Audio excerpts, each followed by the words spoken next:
लखनऊ की king George medical university में बनी मज़ारों को फिलहाल नहीं हटाया जाएगा। केजीएमयू इंतजामिया ने मज़ारों को हटाने के लिए 28 फरवरी तक का वक्त दिया था, लेकिन इंतजामिया का कहना है कि रमजान का महीना चल रहा है, इसीलिए अभी कोई कार्रवाई नहीं होगी।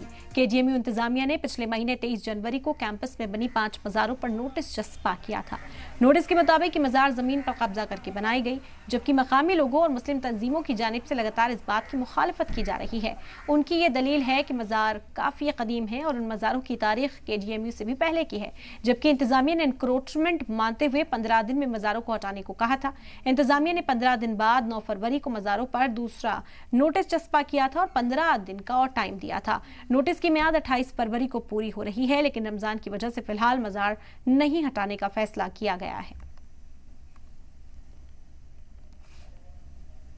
लखनऊ के केजीएमयू में मौजूद मज़ारों को अब रमजान के बाद ही तोड़ा जाएगा। इसको लेकर केजीएमयू प्रशासन ने साफ कर दिया है कि फिलहाल 28 फरवरी को जो लास्ट डेट थी उसको अब बढ़ाया गया है, चूँकि रमज़ान के मौके पर कोई विवाद ना हो। इसको देखते हुए फिलहाल केजीएमयू प्रशासन ने ये फैसला लिया है कि अब रमज़ान के बाद जो केजीएमयू की मज़ारें हैं इन पर बुलडोज़र की कार्रवाई की जाएगी। हम इस वक्त लखनऊ के ही केजीएमयू में मौजूद हैं और ये आप देख सकते हैं कि ओपीडी है रेपिडेटरी मेडिसिन विभाग की, उसी के ठीक सामने ये मज़ार है और अब इसको 28 तारीख की जो डेट दी गई थी 28 फरवरी लास्ट, उससे बढ़ा दिया गया है और अब रमज़ान के महीने को ख़त्म होने के बाद ही अब इस पूरी मज़ारों पर बुलडोज़र की कार्रवाई की जाएगी और अलग अलग जो मज़ारें मौजूद हैं केजीएमयू में उन सब पर रमज़ान के बाद ही अब केजीएमयू प्रशासन कार्रवाई करेगा और यहाँ पर बुलडोज़र की कार्रवाई देखने को